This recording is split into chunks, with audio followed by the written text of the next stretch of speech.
Today, on Energy Contact, a million different people can experience the exact same thing, the same joy, the same grief, the same good fortune, the same car wreck, whatever. But they'll use that to build their bodies in a million different ways. How have you built yourself? If you're prepared to experience some thoughts on the subject, then stay right here, because it's coming up right now on Energy Contact.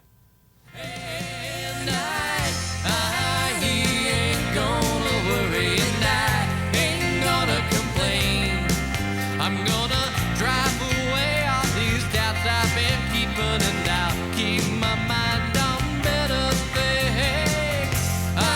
He ain't gonna worry, and I ain't gonna complain.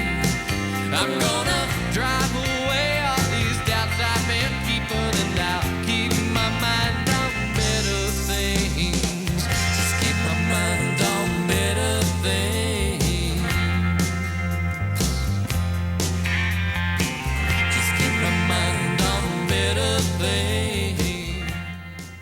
Hello, and welcome to Energy Contact. My name is Joseph Willenbrink. Thank you for joining me today, and thank you to the production staff here in the studio for helping me get my message out to you.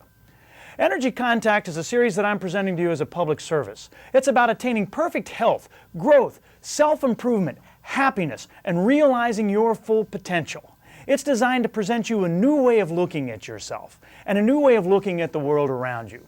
We're talking about things that have to do with making an energetic contact with yourself internally and with your environment.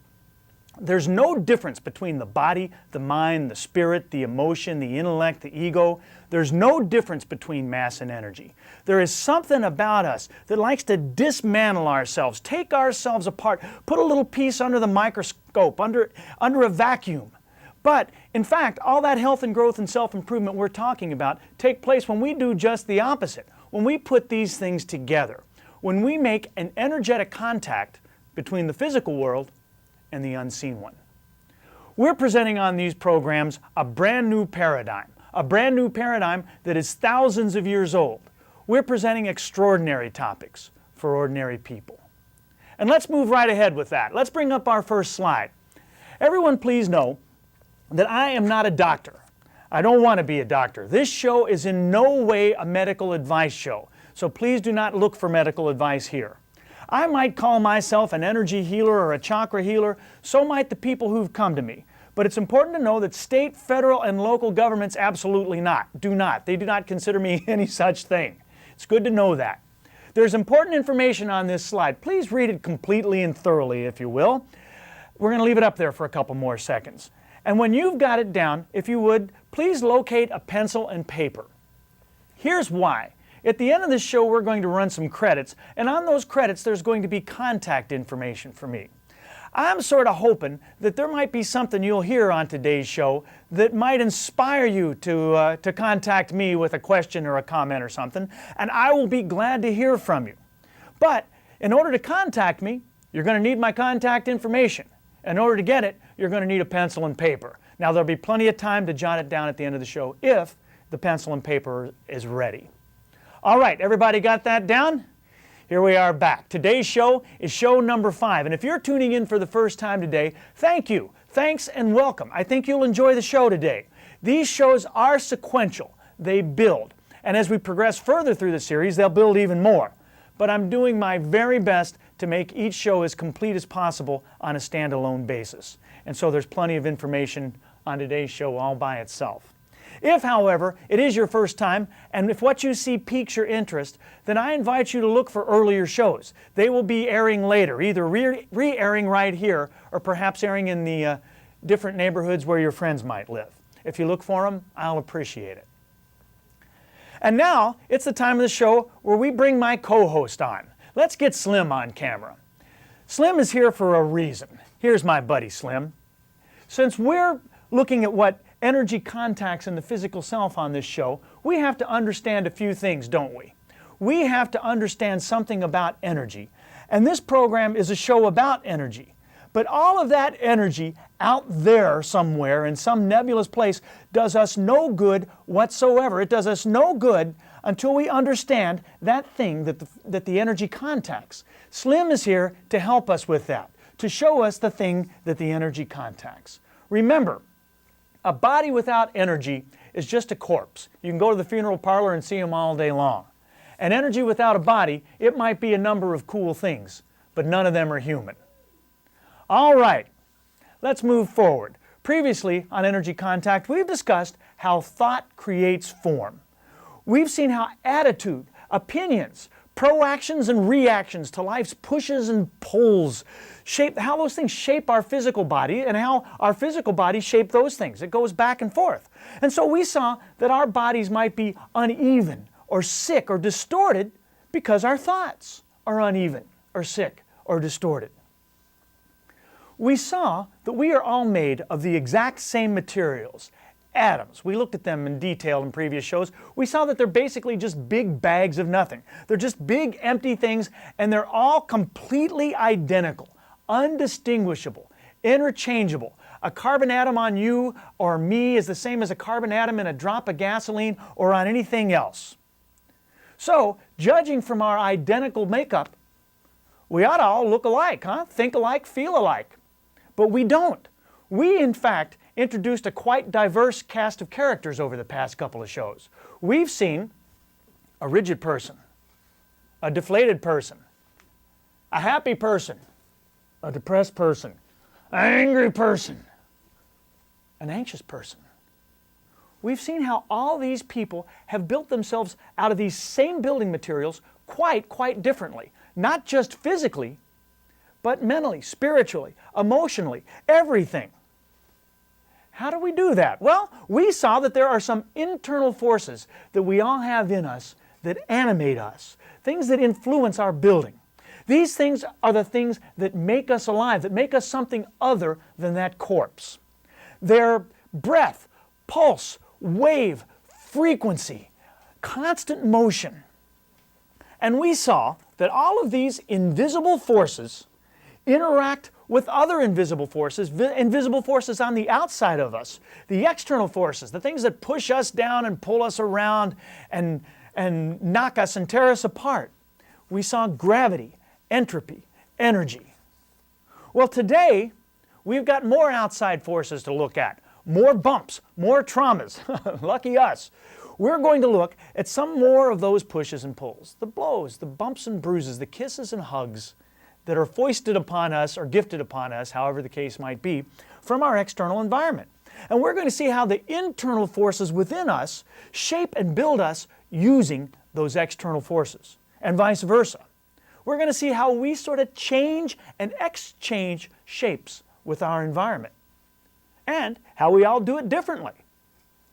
We're going to see that we set ourselves up.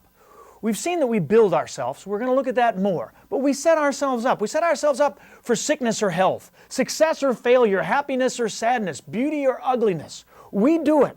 And we see how that setup affects our body, mind, spirit, emotion, intellect, mass, energy, everything. And when we get there, it will begin to lead us to an understanding of why so many people go unhealed by their doctors. As a matter of fact, it might explain why your doctor can't figure you out. We'll see how Western medicine is far less scientific than you thought it was. And when we get there, it sort of opens the door to the understanding of how some alternative methods of healing might be much more scientific than you always thought they were. We're going to see how all of this is related. Hopefully we'll get it all done and all sort of packaged into one nice package today. We'll see how it relates to how you look the way you look, act the way you act, think the way you think, and feel the way you feel. And what's the point of all that? So you can learn how you've built yourself. And when you learn how you build yourself, what you build healthy and what you set up for problems, when you know that, you'll be able to rebuild yourself, this time in healthy ways. But now, let's all sit back and take a deep breath, because we have reached the part of our show where we get to take our virtual field trip. About this point of every show, we just take a moment to visualize. Take a little journey in our mind's eye. Well, today's field trip is not going to be all that pleasant, really, I'm sad to report. We're going to witness an automobile accident. it's not going to be a serious accident. Nobody's getting seriously hurt today on Energy Contact. No ambulances, no emergency rooms. But we're going to see 4 passengers in a car, and that car is going to get a good bump, a good jolt. Those guys might not need an emergency room, but they're going to know they've been hit. So there's you and me, you and I. We're walking down the sidewalk having a conversation, and then all of a sudden it happens. Boom! That car's jolted.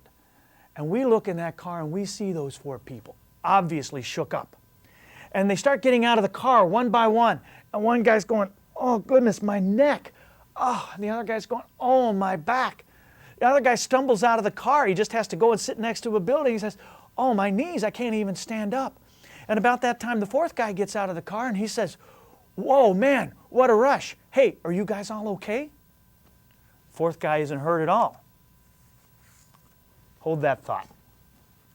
This car wreck introduces something to the situation called entropy. We're going to relook at entropy in just a second. But for now, let's stay with the bump. Crashes, falls, impacts, bumps, these are traumas. Traumas are called by some people insults to form. I sort of like that definition. It has sort of an energy contact feel to it, doesn't it? Trauma brings pain. A lot of people hear of emotional, mental traumas. They bring pain too. Why? Because there's no difference, body, mind, spirit, emotion. But these physical traumas, like car wrecks, they bring pain, and we're going to see in a few minutes that pain is just resistance to flow. For now, let's stick to our 4 people. There they are. They're in the exact same object, doing the exact same thing. They're hit by the exact same force in the exact same way at the exact same time. And they're made up of the exact same materials. And they have 4 completely different experiences. Why don't they respond exactly alike, huh? Ask the one with the bad knee, hey, how's your neck? And he'll say, oh, it's okay. Ask the guy with the bad neck, hey, did you hurt your knees? He says, no. What would make you think that? Okay, so it's all different. And while we're on the subject, let's think for a second of whiplash. You guys are familiar with whiplash, right? Whiplash is something a lot of people have in car wrecks, and it's something that modern science can't detect or explain at all.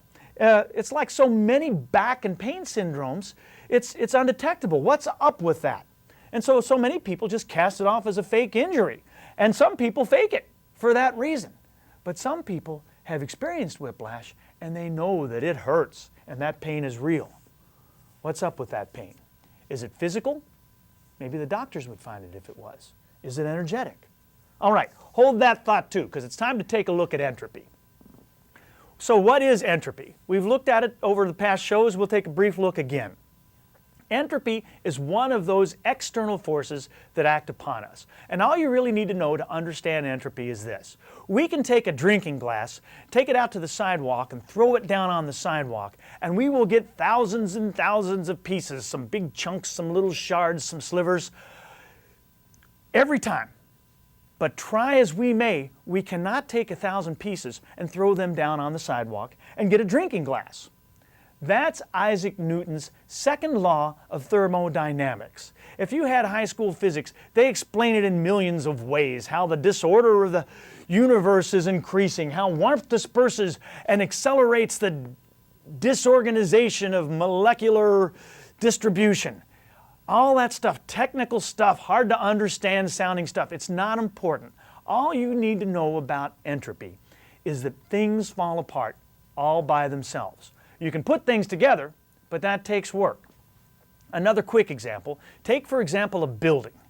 Take a couple years to put up this high-rise building, but then one good bomb, one good earthquake, whatever, boom, it's rubble in minutes.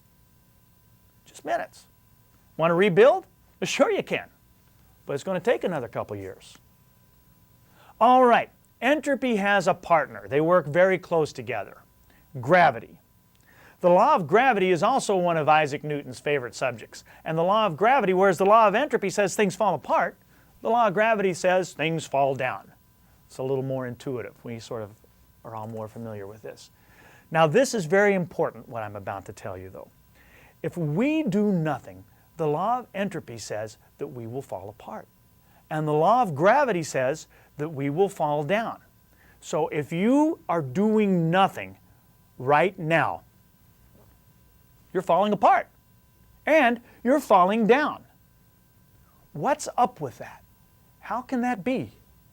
Well, we divvy out our energy resources. We all have a base of energy resources, and we divvy them out. We allot a little too much over here and a little too little over there. That's what armoring is all about, putting too much energy in a place. That's what the weak link is about. What you've heard of Achilles' heel. Well, that's giving too little energy to a place. We learned how to do all this stuff in the womb. It's a part of it. It's how we inflate or deflate those atoms, those bags of nothing we talk about.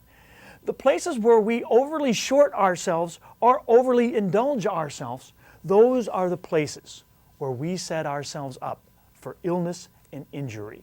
Those are the places where imbalance occurs. Let's look at some other examples.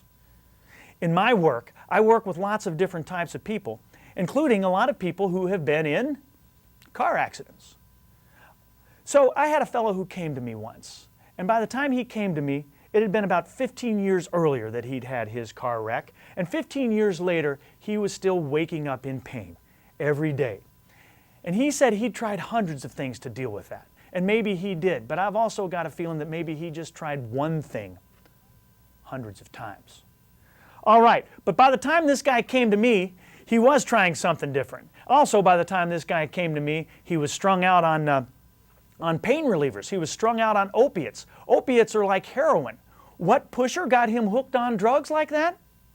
Well, it's a fellow with the initials MD after his name. His doctor got him hooked.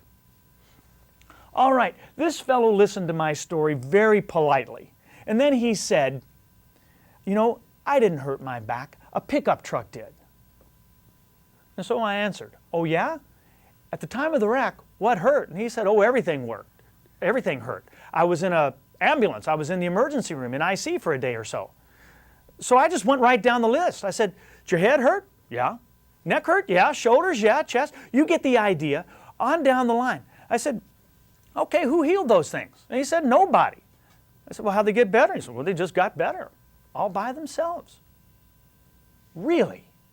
They just got better all by themselves? That's fascinating. Why didn't that one part of your back then just get better? All by itself. You had your own resources to be your internal healer of everything else. What is it about you that sets yourself up to not heal, to be in persistent pain right there and nowhere else? Well, I'll answer for him. That's where he set himself up. That was his weak link. That was his Achilles heel. Why there as opposed to somewhere else? Well, that's a whole new subject for a whole new show. But don't worry, we'll get there. But we can suffice it to say this for now. Had there been other people in that car, they would have set themselves up for different things in different ways. And if they had a persistent pain syndrome, it would probably be at some other place in their anatomy. Pain. It's just resistance to flow, resistance to energy flow. This fellow had the energy flow to improve himself everywhere else except that one spot. Why could he heal 95% of himself and not all? For that matter, where did that pain come from? Did it come from within him or did it come from without him, from the outside of him? Was it physical or was it energetic? Let's think of a few things that are less severe than that. We want to go on with this subject a little bit. We want to think of things, routine things that you experience all the time. If you ever get a little scratch, a little cut or something like that, you don't need a doctor. We get them all the time. We are made to heal ourselves. And all of our little cuts and bruises and bumps and boo-boos, they all heal, seemingly all by themselves. And we know that. But we know at some intuitive level that some people just seem to heal a little quicker than others. Did you ever notice that during the cold season, there will be a bunch of people who will get the same cold, but different things happen. They get different symptoms. One person will clog. He'll get stuffed up sinuses and a stuffed up nose and a stuffed up head. And another person, just the opposite. Everything's going to run. He's got a runny nose and things are just rolling all over the place. The same cold. Another person will get lung congestion. Another person will get body aches, things like that. Look at it from another angle. One person will get that cold and will be in their bed and out of commission for 3 weeks. Another person might slow down, blow their nose a lot for a couple of days, and then they're fine. They just move on hardly without missing a beat. Do you think that's random? Could that possibly be random? Furthermore, you know one person who catches 4 colds every year and another person who catches 1 cold every 4 years. What's up with that? And for that matter, why can't doctors figure that out, systematize it, put it in the lab and figure it out and just make it all go away? An occasional cold, by the way, is not a bad thing. It's in fact sort of a healthy sickness. It strengthens the immune system, as long as it comes and goes. All right, so we're going to look at some slides. Let's bring up a slide and look at a couple of our old friends, folks we've met in previous shows. Let's bring that first one up, and what you're going to see is our depressed guy and our happy guy. We got them back there? Well, they'll get here. There they are. See those 2 guys? Which one of those guys do you think catches more colds? All right, let's move forward. Next slide. See these guys? Which of these people has a higher tendency to catch inflammations, irritations, something-itis? And then which one do you think just has to go down and take a nap every day? Take a look closely there, because they're wearing the information right there on their bodies. Now look at these guys here. See them? Does the way that they have built themselves set them up for whatever they're set up for? Or is it the way that they set themselves up that builds their body? Well, the answer is both and neither. And over the next couple of shows, we're going to learn about something called the body intellect. I hope you can tune in and catch those shows, because they might just change your life. And remember, well, let's come back here, because we want to combine those shapes you just saw there with our old friends that you might remember. The rigid person, the deflated person, the depressed person, the happy person, the angry person, the anxious person. All built of their own hand, all built the way they decided. Okay, so enough of all of our characters. Now it's time to do the important thing. What about you? Look at those bodies for a moment, and then go take a long, long look at yourself in the mirror, and you'll see how you've built yourself. That awareness will be awesome. So that's the people. What about the pain? Well, pain is resistance to flow. Pain doesn't happen until impact visits us. At impact, resistance to flow occurs, and gravity and entropy happens. Remember that glass on the sidewalk?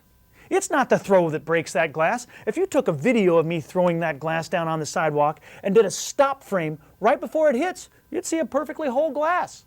It's the impact. Take a more severe example. A car goes off of a freeway overpass. Well, hey, as long as it's in the air, it's flowing. That pain doesn't stop until it hits the ground. What makes it hit the ground? What makes the glass hit the ground? Gravity. When gravity happens, entropy happens, and things fall apart. Gravity introduces entropy. Entropy reintroduces gravity, and on it goes. Remember, you want to cooperate with entropy and gravity, because they win. If you fight them, you will lose. If you'll cooperate with them, you will win too. How about my dude from the car wreck? Let's take all that back to him. Why can't doctors heal his back? They can heal some backs. Why can't doctors heal chronic pain syndromes? That whiplash we talked about. They can't even detect that. Why can't they? What's up with that? Well, I'll tell you what's up with that. They can't fix those things because medicine is not science. And it's not scientific. Medicine is a meta-science. Just like metaphysics isn't a science in the hard sense, neither is medicine. As a matter of fact, if you go to universities, the hard sciences sort of look down their academic noses at the medical sciences. And they do that for good reasons, because medicine has trouble quantifying things. If we were all alike, medical science would be science and it'd be a piece of cake. Medicine can't be science because what it studies is not scientific. And what it studies is us. In a hard science, if you do the same thing to 1,000,000 identical objects, you'll get 1,000,000 identical results every time. That's what medical science is. That's what scientific method is. But that's not the way it works. That, by the way, that's what your health plan is trying to do, is send 1 million identical people, statistically, to 1 million interchangeable doctors. But that's not the way it works. We don't work that way. And that confuses doctors, and it confuses us. And that's why doctors heal far too little and medicate far too much. Medical research in the laboratory is sort of scientific. But then what happens is they take that science stuff out from the lab and take it to the real world, and things fall apart. That's why you get all that crazy verbiage on the prescription drug commercials. You see those drug commercials on TV, and they're telling you all the wonderful things they can do for you. And then at the end they say, can cause allergies, cardiac arrest, hypertension, liver damage, high blood pressure, anal bleeding. And you're thinking, oh my goodness, I can't wait to take that pill. Why do they sell that pill? Because that stuff doesn't happen to everybody. It ought to. If it was science, it would. But we're not physical, we're energetic, and that makes us mystical. All right, before we run out of time here, let's return to our visualization from the first show. Those 4 people in that traffic accident. Let's complicate our story. Let's say there are 4 eyewitnesses at 4 different locations, and they each give their account of the story. Well, they will each give 4 different stories. Sometimes the story is even incompatible in places. Judges and courts know about this. It's a very common phenomenon, and they have to calibrate to it. 4 people see things different ways. Let's complicate the story further. Let's say, just for the sake of argument, that this does get to a court. Maybe the guy behind them maybe it was a criminal action of some sort. So it gets to court, and now these 4 people have told their stories to 4 policemen. And so now you've got 4 different people through 4 different filters, and they're telling their story in court. And it's all different. Everything's different. You don't even think they're talking about the same wreck. 1 million different people look at the exact same object, and they see 1 million different things. And they build themselves accordingly in 1 million different ways. We build strength into the places we're strong, and we set ourselves up for weaknesses and injury in the places where we're weak. We do it. That's the point. You do it. You do it to yourself. You've done it to yourself, and you're still doing it. Sure, there's some stuff going on outside of you beyond your control, but you are the architect. You've always been told that it's some random thing, but that's a disempowering lie. You've built yourself, and you can rebuild yourself. And that's all the time we have for today. Thank you so much for joining me. I wish you peace and positive energy and a healthy life in Energy Contact.